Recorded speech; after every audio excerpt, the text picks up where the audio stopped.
Hello, young scholars. Mr. Martyrin here with our flip classroom, the end of the absolutism timeline. This will just kind of recap the things that we finished in class. So just a refresher, we said that absolutism comes to an end with the ascension of William and Mary, William of Orange, in 1668.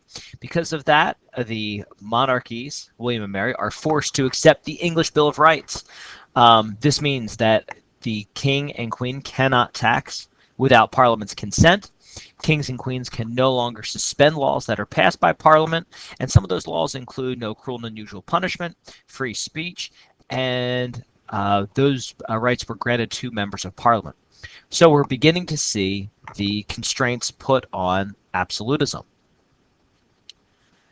The next major event we discussed was the 7 Years' War. Now, this will indirectly impact absolutism. So we said that Great Britain fights the French over territories in North America.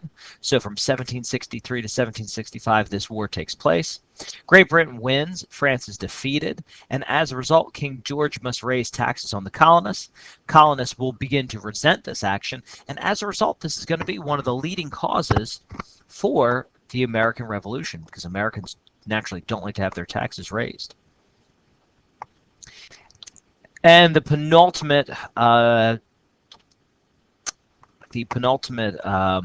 event in our timeline is the American Revolution.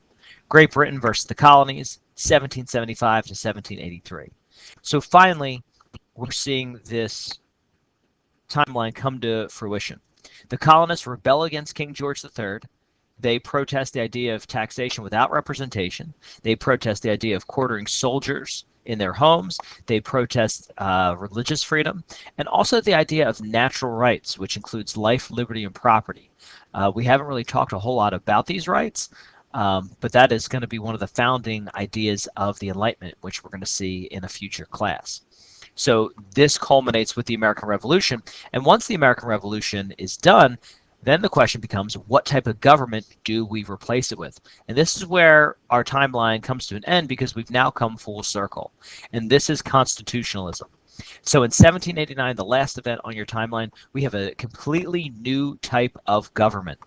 The Founding Fathers establish a constitution that creates a representative democracy, or a republic. This is entirely new for the time period. Entirely new because up to this point, governments didn't have an elected president. They typically didn't have an independent judicial system. Probably the thing that was most similar was the legislative body, or Congress. We talked about how Rome had a Senate, and how Great Britain had an upper house. So most likely the legislative body comes from Great Britain and passed down through other generations. But this idea of a elected president and an independent judicial system are revolutionary for the time period. Additionally, the Constitution has things that are built into it, which includes due process, freedom of speech, free press, and safeguards against abuses of power. We're going to take a look this week in class as to how the Constitution embodied rebellion against absolutism and embodied enlightened ideas. But this is a really nice transition into our next time period, which is the Age of Enlightenment. But again, we've come full circle from absolutism. And if you look at that absolutism timeline, beginning with Philip II and Louis XIV and King Charles, those are men that had absolute power. And now, by the end of the 1700s, we're looking at limited monarchies and democratic republics, which are relatively new. If you have any questions, you can watch this brief video again, or you can post it on Google Classroom.